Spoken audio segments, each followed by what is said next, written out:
Ei, gente linda, tudo bem? Eu me chamo Múcia, sou astróloga e vim falar um pouquinho sobre a sétima lunação do ano astrológico. O que é lunação?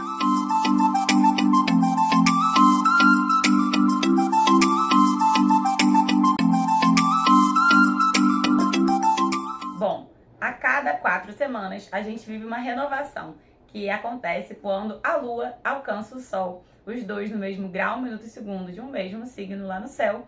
E isso dá início a um ciclo que dura 4 semanas e que se estende pelas fases nova, crescente, cheia e minguante, até a Lua encontrar novamente o Sol num outro lugar do céu, no mesmo grau, minuto e segundo do mesmo signo ou de outro, e a gente dá início a um novo ciclo.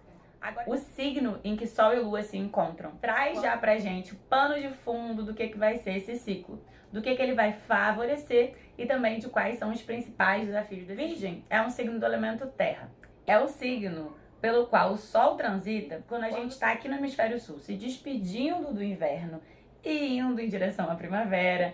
As temperaturas começam a mudar. E quem está no hemisfério norte está vivendo o processo contrário, está finalizando o verão, as temperaturas começam a baixar. Por conta disso, dentre os 3 signos do elemento terra, Virgem é o que tem a característica mutável, ou seja, ele abre espaço para as mudanças. Dos 3 signos do elemento terra, que são todos ligados à energia da razão, da lógica, da cautela, da prudência, da estabilidade, da segurança, do fortalecimento, da estruturação das coisas, Virgem é aquele que está mais disposto a se transformar, mais disposto a mudar.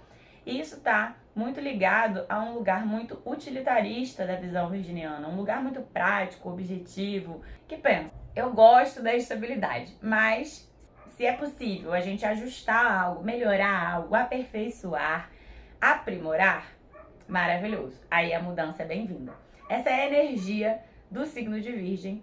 E por conta disso é a energia desse ciclo de 4 semanas. As palavras-chave aí do signo de Virgem tem a ver com trabalho, limpeza, ordem, purificação, desintoxicação, aprimoramento, ajuste, melhorias, atenção aos detalhes, observação, metodismo, estratégia, resolução, presteza, seletividade, destreza, utilidade. Bom, as energias dessa alunação levam a gente para um lugar muito de fortalecimento das estruturas. Acho que uma das grandes alegrias desse ciclo de 4 semanas vai ser a gente sustentar e desenvolver aquilo que dá alicerce para o que nos dá vida, ou seja, as nossas bases material, financeira, a nossa saúde física, a saúde dos nossos hábitos, a saúde das nossas escolhas.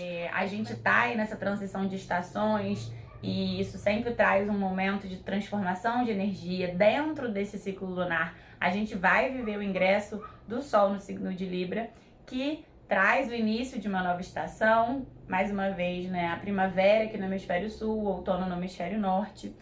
E a gente começa aí uma nova temporada. E é uma lunação espelho daquela que aconteceu entre segunda metade de março e primeira metade de abril desse ano. A cada 6 meses a gente vive lunações espelho. Ou seja, a gente tem Sol e Lua transitando por eixos de signos invertidos. Então, lá de março para abril, a gente viveu a primeira lunação do ano, né? Que foi a lunação ariana. Vivemos uma lua cheia em Libra lá no começo de abril. E agora a gente vai viver no começo de outubro a lua cheia em Áries. O eixo Áries-Libra é um eixo que vai versar ali sobre individualidade, a nossa relação com a gente, a nossa relação com a nossa autoestima, com a nossa autoimagem, com a nossa autoconfiança, com a nossa atitude perante a vida, a nossa coragem da gente se expressar de uma maneira autêntica, de uma maneira verdadeira, transparente. A nossa coragem de enfrentar o medo do abandono e da rejeição por querer colocar a nossa verdade nessas relações. E o signo de Libra está relacionado aos nossos elos, nossos relacionamentos, à diplomacia, à tolerância, ao cooperar, ao equilibrar, né, ao lidar com o que é do outro, acolher aquilo que às vezes no outro nos desconforta, não nos agrada, mas faz parte da história, da personalidade dessa pessoa. Então fala um pouco esse eixo ali sobre o amadurecimento das nossas relações, porque com o passar do tempo a gente vai, na infância, né, a gente é moldado a entender como é que funcionam as dinâmicas sociais e ao mesmo tempo a gente vai aprendendo aquilo que na gente a gente acha que tem que se envergonhar, ou esconder, ou diminuir. O que de um lado é interessante para o convívio social é a gente entender que existem ali regras de conduta, comportamentos que podem significar desrespeito e é importante a gente aprender a não fazer isso, né? Aprender a ouvir o outro, aprender a pedir permissão para, enfim, usar alguma coisa de outra pessoa, ou então, enfim, entender que quando a pessoa tem um dia mais difícil, a gente pode ser mais empático. Aí tem várias medidas do que esse Libra tem de bonito, né? Que é a escuta, né? Que é a paciência com o tempo do outro, que é entender que o outro tem uma vulnerabilidade diferente da minha. E ao mesmo tempo, a gente vai aprendendo que a gente não se encaixa muitas vezes e que a gente se desidentifica de muitas das expectativas e a gente vai aprendendo a criar lugar para aquilo que a gente é, ou então a gente vai aprendendo a esconder quem nós somos. E é sobre esses diálogos, sobre a saúde da nossa relação com a gente e a saúde das relações que temos com outras pessoas que a gente troca ideia e pensa e melhora durante os momentos em que a gente tem trânsitos fortes no eixo Áries-Libra, que é o que acontece nessa lunação, inaugurando e nos convocando para o futuro aí, mês de outubro, onde viveremos a segunda temporada de eclipses do ano de 2023. Já é importante entender que esse ciclo ele tem sementinhas sobre coisas que a gente está nesse ano amadurecendo. Afinal, os ciclos de eclipses nesse ano de 2023 começaram a acontecer no eixo Áries-Libra. E os eclipses, eles são fenômenos visuais e que estão associados, depois de muitos estudos, né, na astrologia, à aceleração de acontecimentos. Bom, a gente está vivendo esse ano de 2023 um amadurecimento muito grande nos nossos relacionamentos, por bem ou por mal. Que se a gente deseja paz, a gente precisa aprender a criar essa paz pra gente mesmo, né? Quanto mais em paz a gente tá com aquilo que a gente escolheu pra gente, e a gente, desde 2018 tem revolucionado tanto, transformado tanto, questionado tanto, né? Experimentado coisas diferentes. Acho que eu nem preciso falar da pandemia que aconteceu, mas para além da pandemia, desde 2018 a gente tem vivenciado muitas mudanças nas nossas prioridades afetivas, financeiras, estéticas. A gente vem se relacionando de formas diferentes com o nosso dinheiro, com a nossa vida material, com o que pesa ali na hora de a gente tomar decisões, né, fazer escolhas, nossa compreensão do que é belo, do que a gente quer apoiar, com como a gente quer se alimentar, como a gente quer cuidar do nosso corpo. É comum, gente, que a gente, ao longo dessas escolhas, dessas revoluções, dessas transformações, que a gente se afaste, se dissipe de algumas pessoas, de alguns lugares, de alguns sonhos antigos, que coisas se encerrem para que outras venham. E muitas vezes aquilo que persiste na gente é um desejo de sustentar algo que não está se sustentando naturalmente. E muitas vezes a gente quer convencer as outras pessoas de que aquilo que é paz pra gente, aquilo que é riqueza pra gente, aquilo que é tranquilidade pra gente é o certo. E quanto mais a gente faz isso, na verdade, mais a gente tá batendo cabeça com a gente mesma, tentando, teimando ali num caminho que pode não estar sendo frutífero. E eu, desde desses 18 meses aí, vivenciando e estudando a passagem dos nodos pelo eixo Touro-Escorpião, acho que eu cultivei pra mim um mantra que eu sustento, assim, um lema, que é teimar a paz, né? Se é pra teimar, se é pra insistir, se é bater cabeça, que seja naquilo que traz paz, que me amansa, que me traz tranquilidade, que me traz sossego, e não aquilo que me traz tormenta, que me traz dispersão de energia, que me desgasta.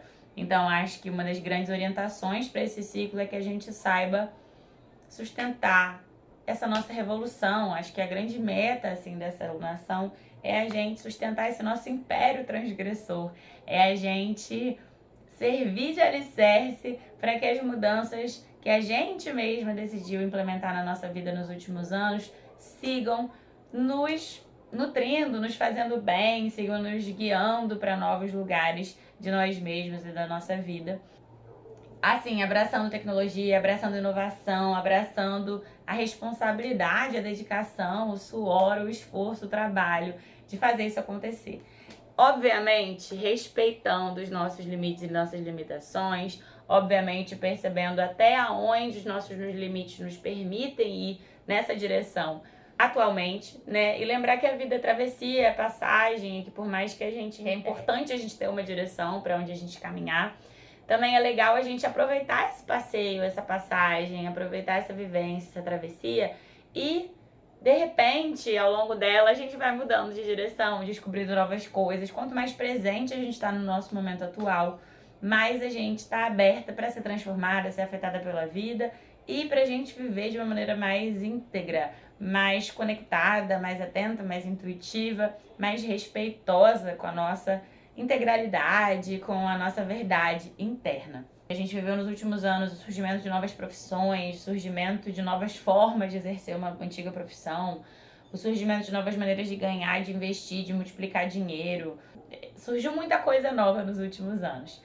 Mas não quer dizer que tudo que é novo sirva para todo mundo e nem que seja sempre linear. Eu gosto de trazer como exemplo a pessoa que foi empreender porque falou que o CLT fazia mal, porque aprisionava, maltratava a saúde, e a pessoa tem um burnout, ou tem um problema de saúde fazendo aquela coisa do empreendedorismo dela. Eu acho que é um pouco sobre aprender. A gente está aprendendo a viver esse nosso caminho transgressor, questionador. Não quer dizer que não é para empreender, nem quer dizer que tem que ficar no CLT.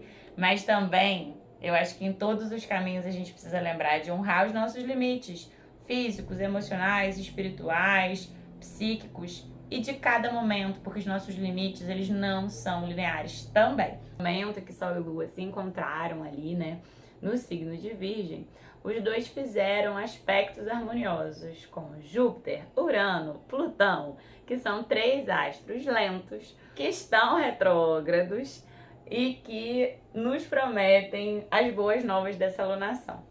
Que Júpiter, por exemplo, está ligado à expansão, a intercâmbio cultural, aprendizado de outros idiomas, a espiritualidade, ampliação da visão de mundo. Quando ele está retrógrado, e ele vai ficar retrógrado até a véspera ali do final do ano, do Réveillon, a gente tem uma desaceleração nessa amplitude. Então isso pode falar sobre a gente estar vivendo um momento de questionamentos existenciais, filosóficos, espirituais. Tá meio nebuloso o negócio. Ao mesmo tempo, essa é uma alunação em que sim, a gente tem caminhos abertos para, não sei, novos professores, novos tipos de aprendizado, novos compromissos, oportunidade de viver viagens, inclusive que nos reconectem com algo que a gente perdeu pelo caminho, que era valioso, que era interessante, que era importante e que a gente foi deixando de lado. Pode falar da gente retomar pesquisas, enfim, estudos, trocas de conhecimentos que a gente já teve, tinha paralisado por algum tempo. Tá muito favorável semear o aprimoramento. E não é pra gente ter uma vontade megalomaníaca. Vamos pequenininho, fazendo um pouquinho todo dia a gente chega lá.